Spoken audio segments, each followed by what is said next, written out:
আজকে তহসিন বাবুকে পেশ করা হয়েছিল আদালতে, যেখানে আমরা বেল প্রেয়ার করেছিলাম। বেল প্রেয়ার করার পর police has taken the remand. Police রিমান্ডে প্রেয়ার করেছিল 14 দিনের জন্য, যেখানে ক্যান্সেল হয়ে 10 দিনের রিমান্ড হয়েছে। অ্যান্ড আমরা কোর্টকে অনেক জিনিসগুলো কোর্টের সামনে আনলাম। আমাদের যেটা প্রশ্ন ছিল যে পুরানো সিআরপিসি 41 নোটিশটা দেওয়া হয়েছিল না হয়নি। যদি দেওয়া হয়েছে তাহলে was the liberty given to him to appear before the concern police station, সেটা করে দেওয়া হয়নি। কিন্তু ওনাকে ওইটা বাদ দিয়ে ওনাকে ঝট করে তোলা নেওয়া হয়েছে। He had been arrested.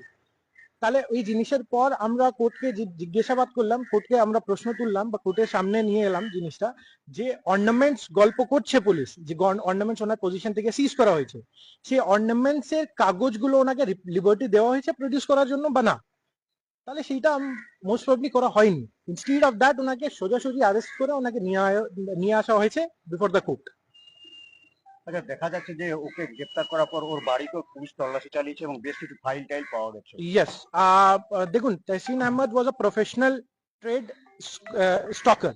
মানে উনি ট্রেড ইনভেস্টমেন্ট বা ইন্টারন্যাশনাল মার্কেটিং এর স্টক মার্কেটিংটা খুব ভালো অ্যানালাইসিস করতেন।